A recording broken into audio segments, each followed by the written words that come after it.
I pressed my ear against the bedroom door and heard my husband say, "Mom, we need to move fast. Once she's gone, everything will be ours." My blood turned to ice. They weren't just talking about divorce, they were planning something far worse. My name is Rachel Torres. I'm a 34-year-old pediatric nurse in Seattle. I thought I married into a loving family, but I was so wrong. The locked door. I pulled into the driveway 2 hours earlier than usual. The hospital had been slow, and my supervisor sent me home early. I grabbed my purse from the passenger seat and walked toward the front door, thinking about what to make for dinner. Maybe chicken pasta. James loved that. But when I stepped inside, something felt wrong. The house was too quiet. James's car was in the garage, so I knew he was home. I walked down the hallway, calling his name. No answer. Then I reached our bedroom and tried the handle. Locked. My heart skipped a beat. James never locked doors. Not the bedroom, not the bathroom, not anything. We'd been married for 5 years, and I couldn't remember a single time he'd locked a door in our house. I pressed my ear against the wood and heard voices inside. One was definitely James. The other was female, familiar. My mother-in-law, Diane. But she wasn't supposed to visit until next month. She lived in Portland, 3 hours away, and always called before coming. Their whispers were urgent, almost frantic. I couldn't make out the words yet, but the tone made my stomach twist. Something was very wrong. I crouched down, making myself as quiet as possible. My nursing scrubs rustled slightly, and I froze, terrified they'd hear me. But the voices continued, and I pressed my ear harder against the door. "We need to be smart about this," Diane said. Her voice was cold, calculating. Nothing like the sweet tone she used when talking to me.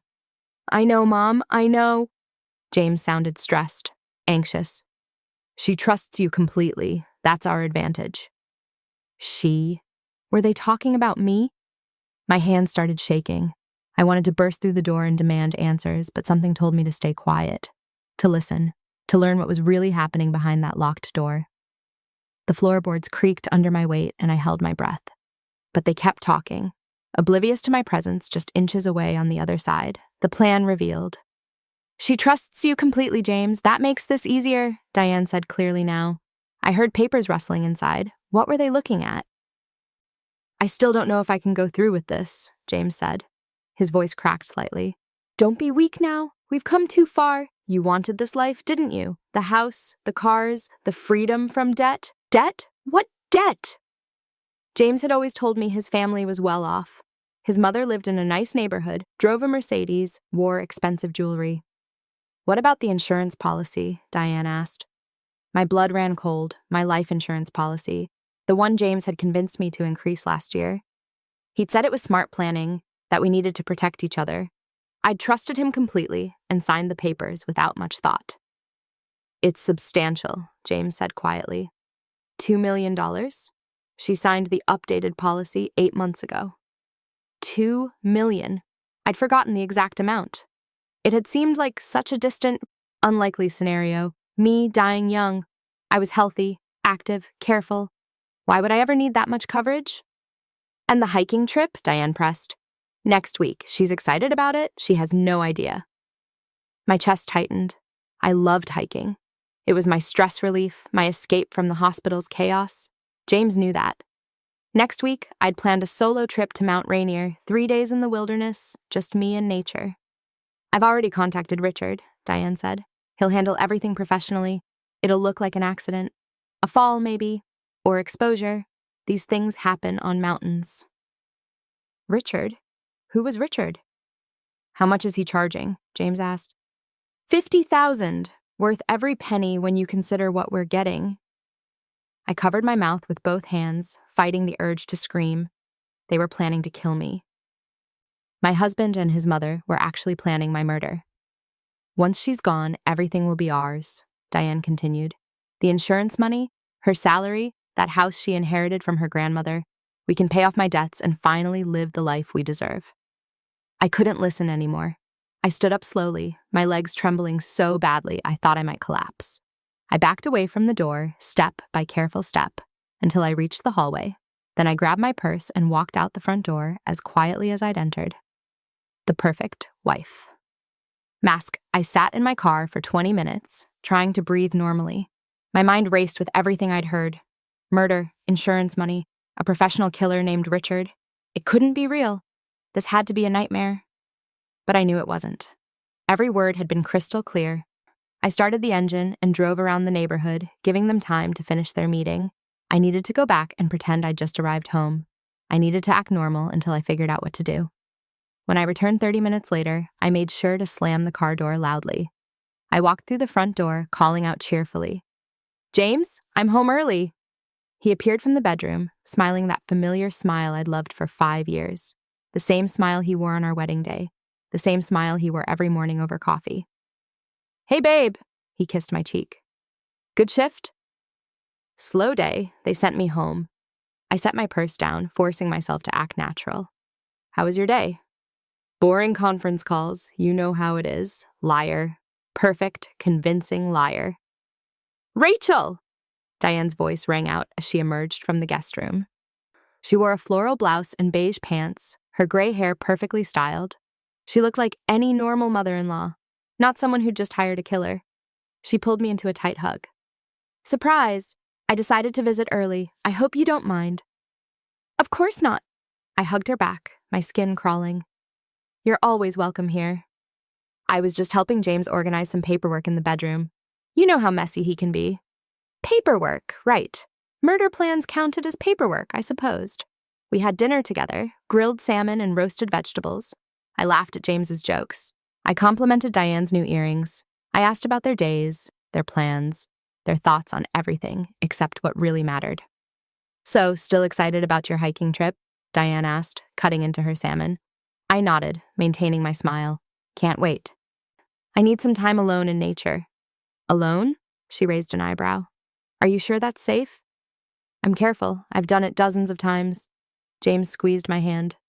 "She's an experienced hiker. She'll be fine." His touch made my stomach turn. Those same hands that held mine at our wedding, that brushed my hair from my face when I was sick, that would soon help arrange my death. That night, I lay beside him in our bed, staring at the ceiling in the darkness. He fell asleep quickly, his breathing deep and steady, peaceful, like he hadn't just planned his wife's murder hours earlier. I wondered how long he'd been thinking about it. Months? Years? Had he ever really loved me, or was I always just an investment opportunity? Digging through the past, I waited until James left for work the next morning.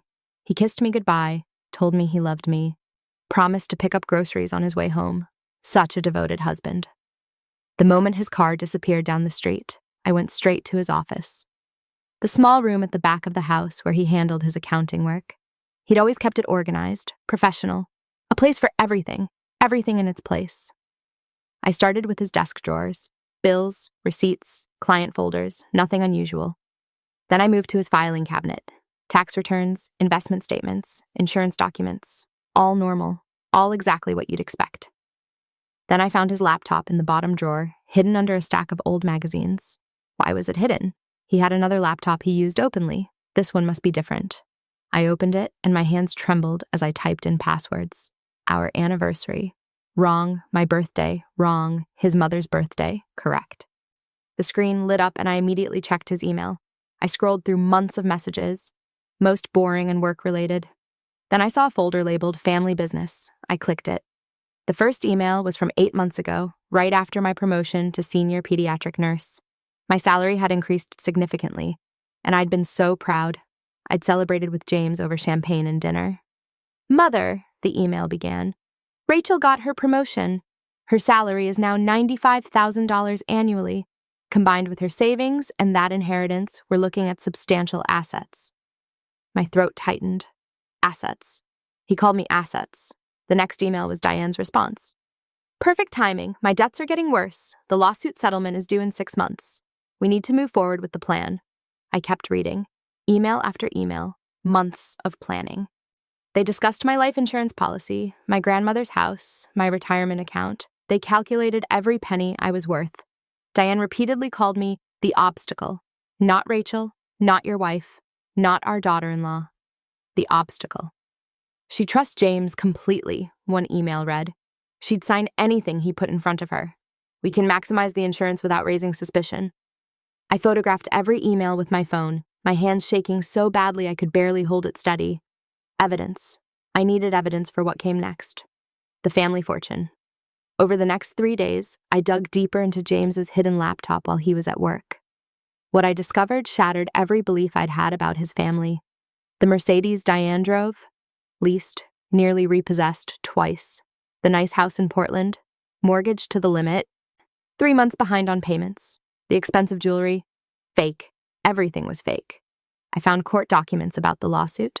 Diane had owned a small real estate company that went bankrupt after she'd mishandled client funds. Several people sued her, and she'd lost everything. The settlement was for $300,000, due in 3 months. She didn't have it, not even close. I found loan documents from dangerous people, high-interest loans from companies with addresses in strip malls and names like Fast Cash Solutions, the kind of places that didn't send polite reminders when you missed payments. James had been helping her, draining his own accounts to keep her afloat, but it wasn't enough. They needed a big influx of money fast, or Diane would lose everything. Maybe worse. If those loan companies were as dangerous as they seemed, that's when they'd looked at me, not as family, not as a loved one, as a solution to their financial problems. The prenuptial agreement complicated things. My grandmother's house, my inheritance, my personal savings, all protected. James would get nothing in a divorce except half the house we'd bought together, which had barely any equity. But my death? That was different. Life insurance paid out regardless of prenups. And as my spouse, he'd inherit everything else too. I wasn't a wife to James. I was a bank account with an expiration date, a problem to be solved, an obstacle to be removed. I printed every document I could find: emails, loan agreements, court filings, insurance policies. I made copies of copies. Then I hid everything in my locker at the hospital, the one place James would never look. When I came home that evening, James was cooking dinner. He smiled and kissed me, asking about my day like always. "How much longer until your hiking trip?" he asked casually. 4 days, I said, watching his face carefully. His smile didn't waver. "I'm going to miss you." I almost laughed. Miss me? Right. He'd miss me all the way to the bank. Building my army. The next morning, I called Sarah from the hospital parking lot. She'd been my best friend since college, and now she was a criminal defense attorney at a big firm downtown. If anyone could help me, it was Sarah. "Rachel, what's wrong? You sound terrible." I told her everything, every word I'd overheard, every document I'd found, every terrible detail. She was silent for a long moment. "Come to my office right now," she finally said. "Bring everything?" 2 hours later, I sat in her conference room with papers spread across the table.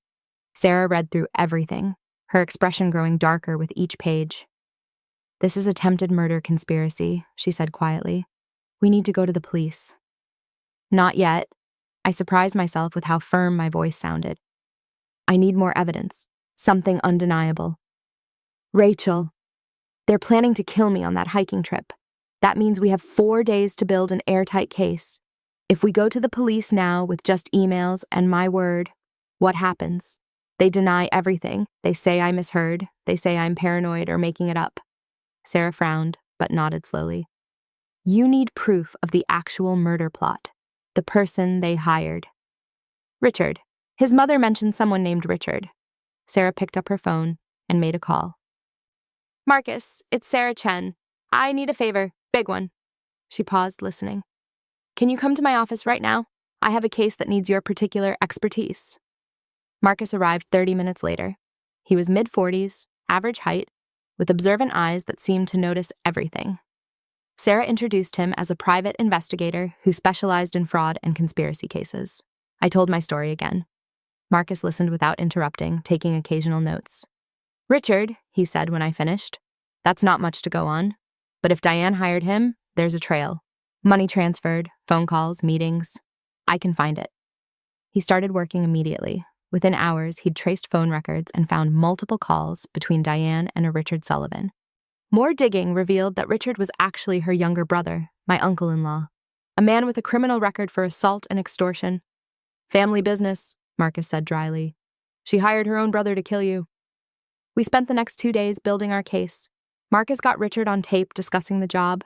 He wore a wire and pretended to be a potential client, asking about Richard's services. Richard's voice came through clearly on the recording. "Mountains are perfect. Accidents happen all the time. No one questions a fall or exposure. 50,000 for a clean job." I had enough evidence now. More than enough. But I wasn't ready to end this yet. I wanted them to suffer, to feel the same fear and betrayal they'd made me feel. I wanted revenge. Setting the trap. I've been thinking, I said to James over breakfast 3 days before my trip. Maybe I should go on this hike alone after all. He looked up from his coffee, trying to hide his excitement. Alone? Are you sure? Yeah. I need time to clear my head. Work's been stressful, and I just want some solo time in nature. You understand, right? Of course. He squeezed my hand. Whatever you need. That afternoon, Diane called. Rachel, sweetheart, I heard you're going hiking alone. That sounds wonderful. Thanks, Diane. Let me help you pack. I'll come over tomorrow. I'm so good at packing for outdoor trips. I bet you are, I thought. That would be great, thank you. She arrived the next morning with her arms full of supplies, protein bars, water bottles, first aid items. Such a thoughtful mother-in-law. Let me organize your backpack, she insisted, taking over my packing completely. I watched her carefully arrange everything, paying special attention to when she handled my water bottles. I bought you these new water bottles, she said, holding up 2 blue bottles. BPA-free, keeps things cold for hours. You didn't have to do that. I wanted to. Family takes care of family. I watched her step into my bathroom briefly, then return and place the water bottles in my pack. When she wasn't looking, I pulled out my phone and recorded her packing. Evidence for later.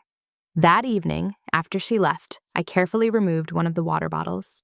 I could see a faint residue in the bottom, something that didn't belong. Sedatives, probably.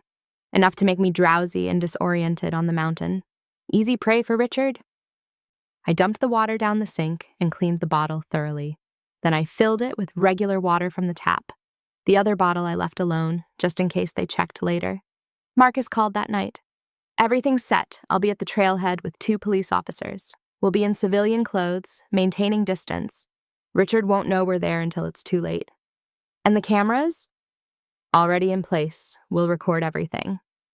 I packed my actual hiking gear, a second backpack I'd hidden in my car, GPS tracker, pepper spray, and a personal recording device sewn into my jacket. I wasn't taking any chances. The night before the trip, James held me close in bed. Be safe out there, he whispered. I almost laughed. Safe. The one thing he definitely didn't want me to be. I will, I promised. I'll be very careful. The mountain confrontation. The trail to Sunset Ridge was exactly as beautiful as I remembered. Pine trees lined the path, and the morning sun filtered through the branches in golden streams. Under different circumstances, this would have been peaceful. Instead, every step felt like walking toward destiny. I hiked for 3 hours, following the trail markers toward the remote lookout point. Marcus had confirmed that Richard planned to intercept me there, an isolated spot where hikers rarely went. Perfect for an accident. My phone buzzed. A text from Marcus. We're in position. Richard arrived 10 minutes ago. We have visual.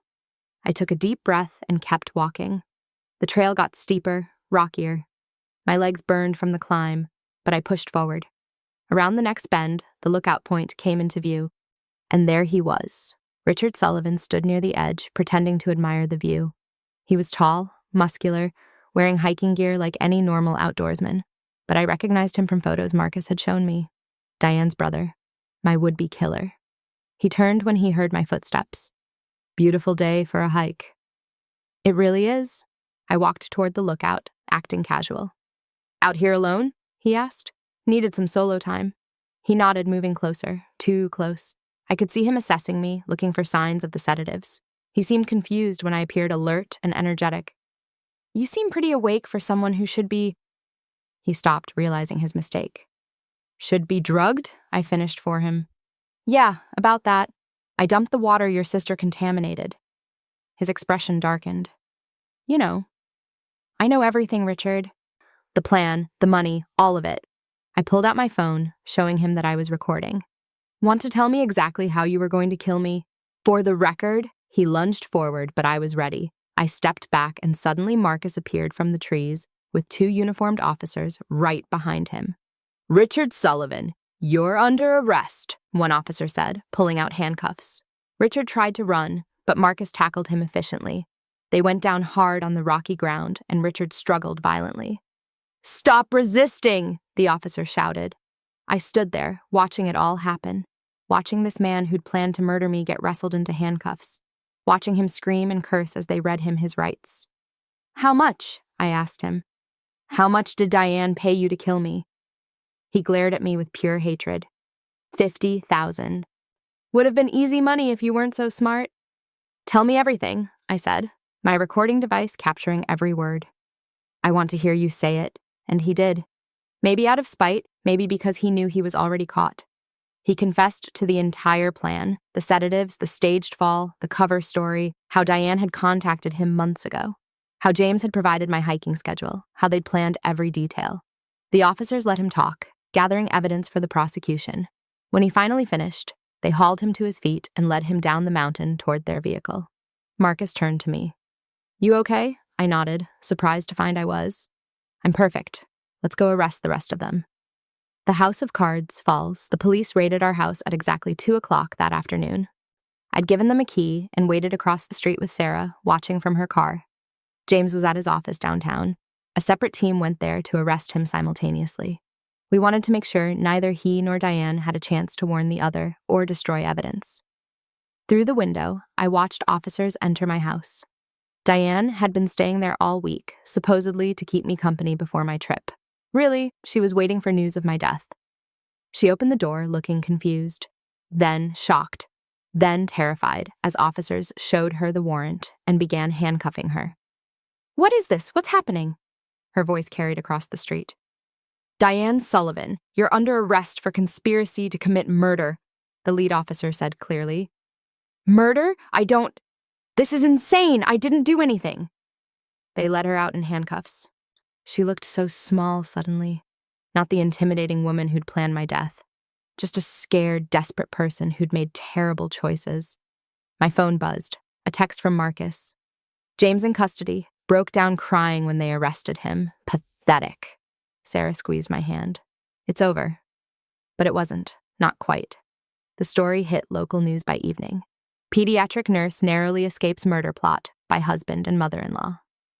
My name was initially withheld, but the details were all there. The conspiracy, the insurance money, the planned hiking accident. My phone exploded with messages. Coworkers, friends, even people I hadn't spoken to in years. Everyone wanted to know if I was okay, if I needed anything. The support was overwhelming. James's friends, however, disappeared. Every single person who'd attended our wedding or dinner parties suddenly had nothing to say. Funny how quickly people abandon you when you're arrested for trying to murder your wife. The bail hearing happened 3 days later. Sarah sat beside me as I testified, explaining everything I'd overheard and discovered. The judge listened grimly. James couldn't even look at me. He sat at the defendant's table, staring at his hands while I described how he'd planned my death. Diane tried to maintain her dignity, sitting straight-backed and silent, but when I mentioned the emails where she called me the obstacle, I saw her face crack just slightly. "Bail denied," the judge announced. "The defendants pose a clear flight risk and danger to the victim. They'll remain in custody until trial." I watched them being led away in shackles. James finally looked at me then, and I saw something in his eyes. Regret? Shame? Or just anger at being caught? I didn't care anymore. Let him rot in jail thinking about what he'd lost. Let him spend every night in a cell, knowing he'd thrown away 5 years of marriage for money he'd never touch. Rising from the ashes. The trial took 6 months to complete, 6 long months of testimonies, evidence presentations, and legal arguments. I had to relive the betrayal over and over, telling my story to strangers. But in the end, justice was served. Richard got 15 years for conspiracy to commit murder and attempted murder. Diane got 20 years, longer because she'd masterminded the plan, and James got 25 years because, as the prosecution argued, he'd violated the deepest trust possible. He'd planned to murder his own wife. I sat in the courtroom when the verdicts were read. Diane sobbed loudly. Richard cursed and yelled until guards removed him. James just closed his eyes, accepting his fate quietly. I felt nothing watching them. No satisfaction, no anger, no sadness. Just emptiness where my marriage used to be. Life moved forward slowly. I sold our house. Couldn't bear to live there anymore. Every room reminded me of lies and betrayal. I donated half the proceeds to domestic violence organizations. The other half went toward a fresh start. The hospital promoted me to head nurse 3 months after the trial ended. My supervisor said I'd shown incredible strength and resilience, My coworkers treated me like a survivor, which I suppose I was. I started speaking at events about financial abuse and murder-for-profit schemes. Sharing my story helped others recognize warning signs in their own relationships. Apparently, I wasn't as alone as I'd thought. Plenty of people had faced similar betrayals. Therapy helped too. Dr. Martinez taught me that not trusting wasn't the same as being broken. I could learn to trust again, carefully and wisely. Some people were worth trusting, others weren't. The trick was learning to tell the difference. I never remarried, maybe someday, but not yet. For now, I focused on myself, my career, my hobbies, my friendships. I bought a small house in a quiet neighborhood. I adopted a dog named Bear who slept at the foot of my bed every night. Sometimes I still think about that locked bedroom door. The moment everything changed, the moment that saved my life by showing me the truth before it was too late. If I hadn't come home early that day, I'd be dead. They would have succeeded. Richard would have pushed me off that mountain, collected his $50,000 and disappeared. James would have played the grieving widower perfectly. Diane would have paid off her debts with my insurance money, and no one would have ever known the truth. But I did come home early, I did hear their conversation, and I did fight back. Now, whenever I lock my own doors at night, I remember that sometimes the biggest dangers come from the people who are supposed to love us most. Family isn't always blood. Trust isn't always deserved. And survival sometimes means recognizing evil before it recognizes you. I'm Rachel Torres. I'm 34 years old. I'm a pediatric nurse and a survivor, and I'm finally free.